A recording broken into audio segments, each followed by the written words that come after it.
And I'm joined in the studio by Chris, who is known, amongst other things, for building the most expensive burger. We'll come on to that in a bit. It's obviously barbecue season, towards the end of it maybe, but still in barbecue season. And you've brought in a whole range of things to talk about today about what makes the perfect barbecue. And we're going to start with the burger, so talk us through the burger. Thank you very much. Yeah, we're going to be doing a burger, and you know, of all the burgers I've made over the years, I'm going to be using my mum's recipe because, you know, mums always know best.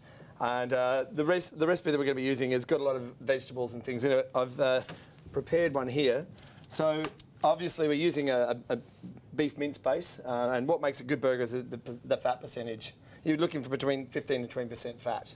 Now, when you're a kid, your mum always tries to hide vegetables in your food. So obviously this is the way that she did it, was carrots and onions and some mushrooms in there as well, lots of seasoning, and some breadcrumbs to bind it all together in an egg. And it's the best burger I've ever had. And it's, when I make burgers at home, this is the one that I make. And it's a great way, as you say, to get people to eat vegetables, also because burgers have this reputation for being quite bad for you. Because the more fat, really, the nicer it is. Oh, absolutely. Fat is where the flavour is in meat. And it also serves two purposes in burgers.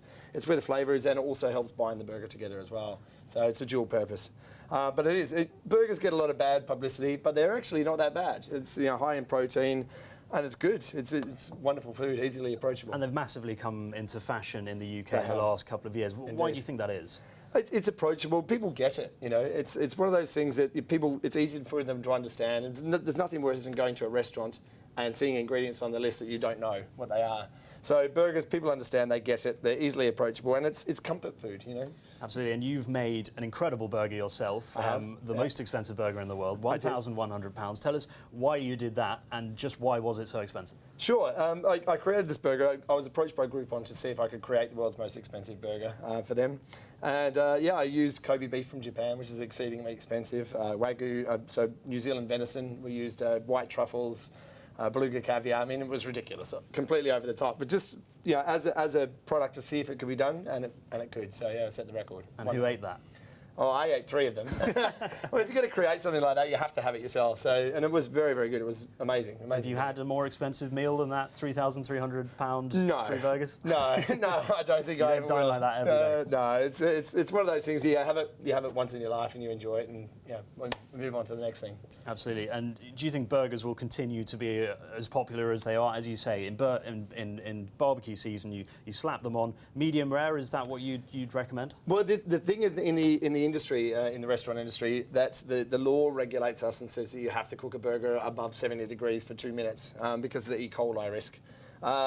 At home, because you're not pre-preparing burgers, you have the meat that's come fresh. But what you want to do is just make sure that the meat is safe to eat. So if you're getting it from a reputable supplier and they're looking after their meat, then you shouldn't have any issues cooking it. Well, burgers are just one thing, obviously, that you have in a barbecue. Indeed. Many other things you can put on. Ribs, one of my favourite, and you've brought in some of the best ribs available here. I have indeed. Talk us through these. So ribs, you know, in restaurants, I have a lot of my friends say to me, look, yeah, how do you make ribs in restaurants taste so good, and why can I not make them the same at home? So, this is the reason we're doing this today. I'm going to put on a glove because we're going to be using some, we've prepared a dry rub that's going to go well with the ribs. So in this dry rub, we've got some brown sugar, we've got some paprika, you can add coffee grounds into this as well. We haven't got this in this recipe. Some kosher salt, or Maldon sea salt in there. Now what this is going to do is going to give it a lot of flavour, and the brown sugar is the thing that caramelises the ribs. It gives it a lot of flavour. So at the raw stage, we put the rub on here and just rub that into the skin. Now we cook this in a braising solution, some water and some herbs and things in there as well. And the flavour comes from here and the braising solution. We braise this for about 3 hours and then finish it on the barbecue. So when it comes out of the oven, out of the braising solution, rub in again just to give it that extra flavour, and then when it goes onto the barbecue, you get that nice caramelisation of the flavours. And this is what differentiates between what you do at home and what we do in restaurants. And it looks great already, and it hasn't been cooked, but the popularity of the ribs and barbecues in general is that smoky taste that you get. It's that sort of charcoaly. Is that really why you think barbecues are so popular as opposed to oven-cooked food? Well, absolutely. I mean, barbecues, it's all about you have people around to your house, and it's that conversation that you have over the barbecue while you're turning the sausages and the burgers. And it's about bringing people together, and obviously the flavours are wonderful as well. So it's that caramelisation of the meats and things that you're putting on the barbecue that makes it wonderful. And so we've got this paprika seasoning seasoning on there. Yep. What happens once this is cooked? I think you've got a before and after for us. We have indeed. So we'll just put this one under here, and we'll put that one back there. So here we have a finished product. Now this has obviously been cooked, and I'll cut that for you so you can have a look. You can see this is a St. Louis cut rib.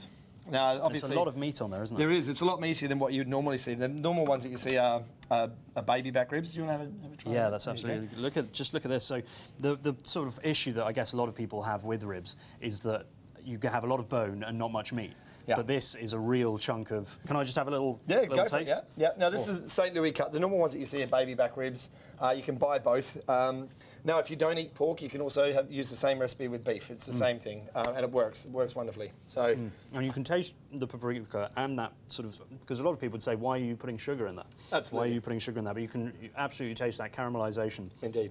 And that smokiness, that's brilliant. Yeah. And you've given me such a big piece. I almost want you to keep talking so I No, can finish this. wonderful. Go ahead. So, obviously, when you're doing any kind of barbecue, you have to have that kind of salad that goes with it, and coleslaw goes well with all barbecue. So, I'm going to have you prepare one today. Oh. I brought in the base ingredients here that you're going to pull some gloves off and go to work. If you want to put that one Perfect, there, yeah, thank you. that gets rid of that one. Okay, so I brought in a pair of gloves for you so you can be nice and fashionable. Great stuff. Thank you. So why is coleslaw so good for the barbecue? Look, it's nice and fresh, it's crisp, and it just gives that, it's one of those things in the summertime. It's fresh and crisp and it's cold. It goes well with all the stuff that we're doing. It's got a mayonnaise base to it. And the reason I've chosen to do this today, grab both gloves, is because people at home, they'd usually get cabbage and carrot and some mayonnaise and that's it. So the difference between what we do in a restaurant and what you normally do at home is the extra ingredients we're going to add to it. So what we've got is some red onion. So if you want to just grab a fistful of that, Boom. Get that in there. Yep. There we are. Enough? Yeah, great. Well, look, go a little bit more.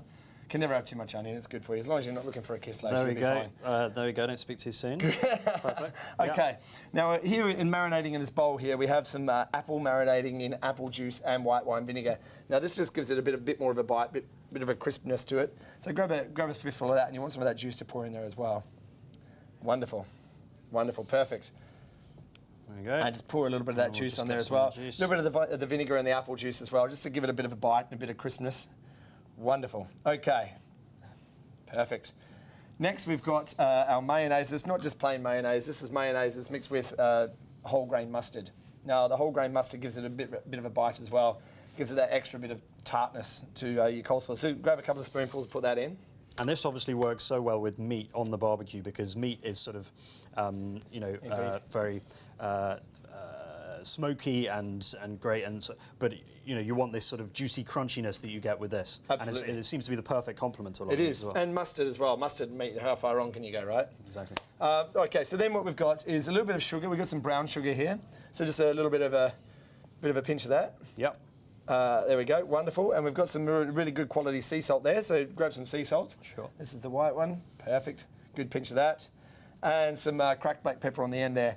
Just the seasoning goes in at the end. Give it a good mix, and coleslaw, as you can see, 30 seconds to mix it. You can buy coleslaw made, but why would you make it when it's that easy to make it, right? This is it, and then you mix this up, do you? Give it a good mix, and then we'll...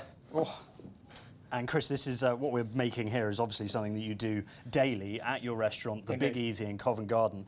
Just talk us through a huge waiting list on that, months. Just talk us through why you think it's so popular. Well, that's the thing. I mean, American food here in London is absolutely huge at the moment, and we run this incredibly American restaurant in Covent Garden. We have another one in Kings Road.